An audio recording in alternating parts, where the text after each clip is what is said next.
Donc bonjour à tous, ici c'est Jean-Jean, alias Jean-Jean la bricole, et sur cette chaîne on parle crypto-monnaie, et ma spécialité c'est le minage de crypto-monnaie. Alors comme vous pouvez le voir là, le rig est éteint, normal, on est en période rouge chez EDF, et pour ceux qui ont un petit peu raté cette histoire, il y a quelques temps je vous ai fait découvrir un petit peu une offre qui est vraiment très particulière en ce moment, c'est le tarif Tempo, qui vous permet en fait d'être moins cher que le tarif bleu, quasiment tous les jours de l'année, à l'exception de 22 jours, qui sont des journées rouges. Donc des journées où il y a beaucoup de demandes sur le réseau électrique et où EDF est obligé aussi d'importer du courant en le payant très cher sur les marchés de l'énergie. Et du coup, en fait, en acceptant ces 22 journées où vraiment le prix du kilowatt est très important, on parle de plus de 0,5 € du kilowatt, pendant 16 heures sur ces journées rouges, ça nous permet de payer moins cher le kilowatt tout le reste de l'année. Voilà.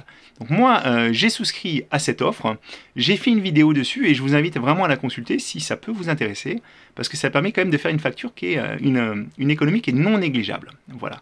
Donc les seules choses qui sont allumées pour l'instant donc en journée, c'est bien sûr mes nodes et mon ordinateur pour pouvoir tourner la vidéo. Voilà. Donc ça demande une petite organisation, mais c'est pas grand chose par rapport aux gains que ça permet. Voilà.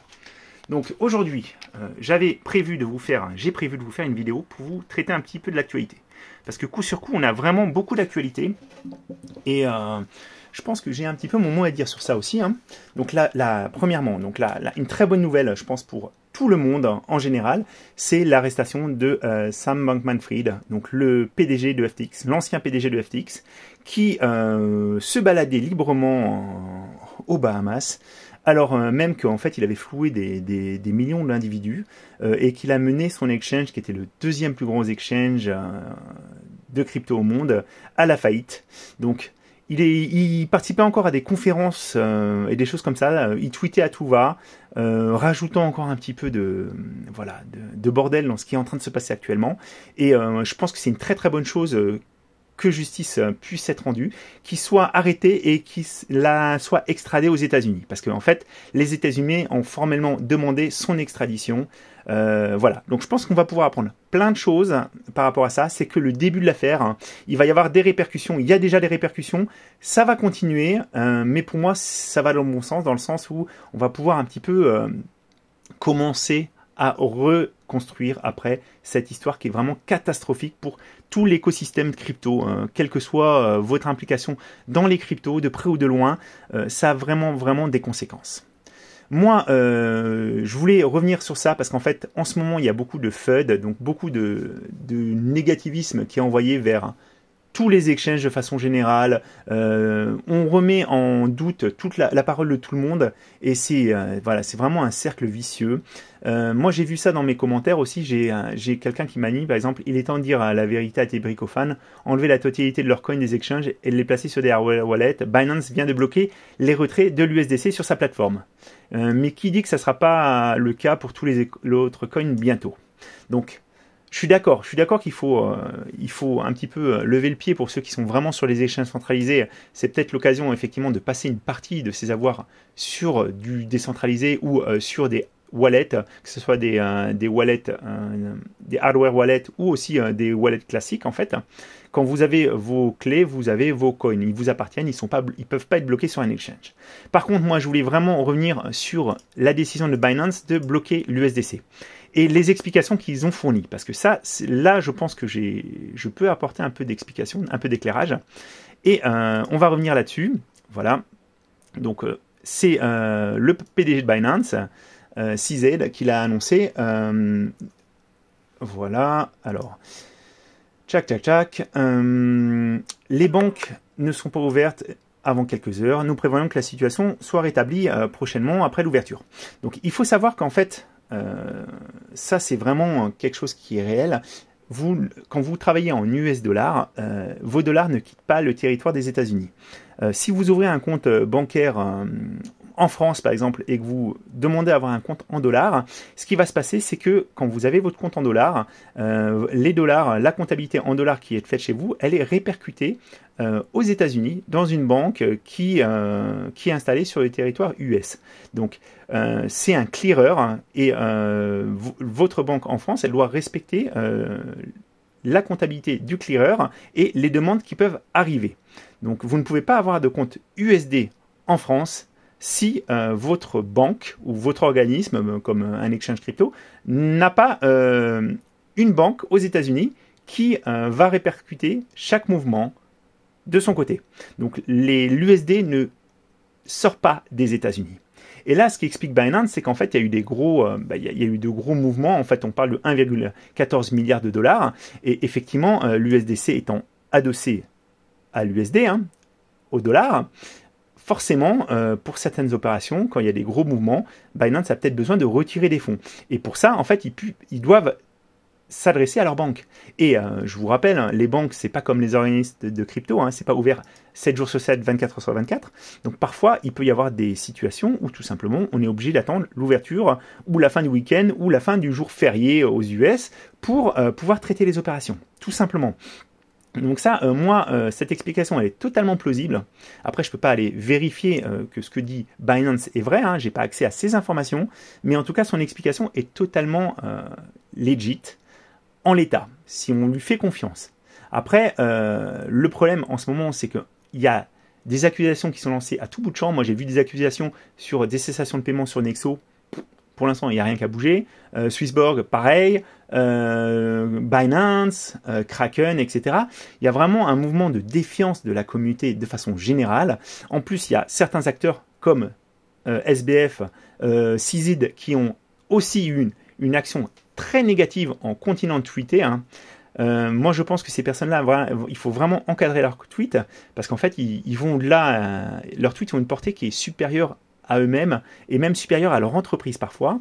Et c'est très très problématique dans une situation actuelle où il y a une défiance. Parce que l'effet de mouton qu'ils peuvent entraîner peut mettre à mal une société qui normalement allait bien. Voilà.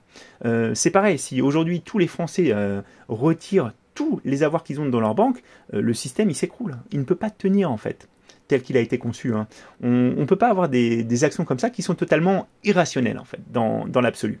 Voilà. Alors je dis pas que Binance n'a pas de soucis, je dis pas que certains exchanges qu'il faut être méfiant.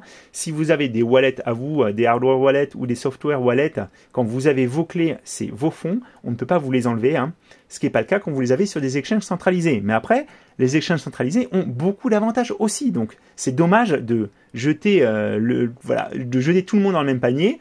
Et moi je suis pas non plus très satisfait parce que le PDG de Kraken, Jess Powell, aussi Binance a fait des efforts en fait à essayer de voir avec le comité Mazars pour avoir un audit de la société, mais les audits de la société tels qu'ils existent aujourd'hui sont pas un audit c'est pas réalisé en quelques heures, ça peut pas être réalisé tous les jours, c'est un vrai audit et le problème c'est qu'en fait où est-ce qu'on s'arrête?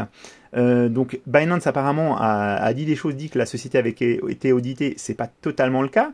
Et du coup, le PDG de Kraken dit attention, il y a des drapeaux rouges, ça va pas ce qu'ils ont fait. Il y a un employé de la SEC, donc la Security Exchange Commission aux États-Unis, qui a été dans le même sens. Et du coup, voilà. Donc, est-ce que les informations fournies par Binance sont suffisantes? Moi, je ne suis pas à même de le juger. Par contre, moi, je trouve que c'est aussi des tweets et des réactions à chaud. Et c'est dommage parce qu'en fait, ça continue de jeter l'opprobre sur tout le secteur et il n'y a pas forcément un problème.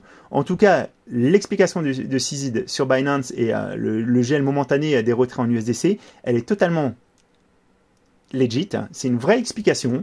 Après, moi, je suis pas à même de juger, par contre, du fond et je n'ai pas les infos. Voilà. Donc, d'ailleurs, en parlant de ça, j'ai été invité à un événement de Swissborg parce que j'ai gagné un petit tirage au sort. C'est Carlita Crypto qui a une chaîne sur les cryptos et qui travaille chez Pirate Labs qui m'a invité. J'ai gagné le tirage au sort, tout simplement. C'était un moment très intéressant. Je vais vous faire une vidéo dédiée justement sur ce que j'ai pensé de ça. Il y a d'autres mouvements en fait. Là aujourd'hui on a Just Mining qui se renomme en Meria après 5 ans. Le changement de nom, je pense qu'effectivement c'est légitime, surtout pour partir de cette association uniquement liée au mining. Après, il y a des gens qui les accusent justement de vouloir cacher parce qu'il y a eu des pertes Just Mining a eu des pertes avec l'histoire de la chute de Luna et de l'UST. Hein. Ils s'en sont très bien expliqués. Moi, j'ai trouvé qu'il y avait beaucoup de transparence sur leur choix. Ils ont bien sûr avoué qu'ils avaient investi dessus. Hein. Et c'est bien, on a besoin en fait de légitimité, on a besoin que les gens soient honnêtes. On n'a pas besoin d'avoir du rêve en permanence. Les cryptos, c'est pas ça. Il y a des moments difficiles, il y a des choix qui sont faits à un moment qui ont l'air très bons et qui, avec le recul, sont de mauvais choix. Hein. Jean-Jean aussi en fait, hein, en toute modestie. Et voilà. Moi, vraiment, le message que je voulais dire, là, c'est il faut suivre l'actualité. De toute façon, une partie du travail de l'investissement, c'est vraiment la veille. La veille technologique pour le mining, la veille aussi réglementaire, la veille dans les technologies. Il y a encore une fois, en ce moment, beaucoup de négativité. Moi, j'espère qu'on va en sortir. Je serais ravi aussi d'en parler publiquement avec les gens que je rencontrerai au Crypto Auxerre, à Auxerre, qui aura lieu donc début janvier. Donc c'est vraiment un événement qui va être super sympa. J'espère que j'aurai l'occasion d'en croiser beaucoup d'entre vous et de discuter. C'était vraiment un truc... Ah non, je ne l'ai pas là, voilà, ici il est là. Voilà. Donc cet événement, il va être vraiment sympa, vraiment grand public et franchement, j'ai trop hâte d'y être. Voilà. Donc je vous dis à très bientôt les amis, puis j'espère que ça vous a intéressé, ce contenu lié à l'actualité.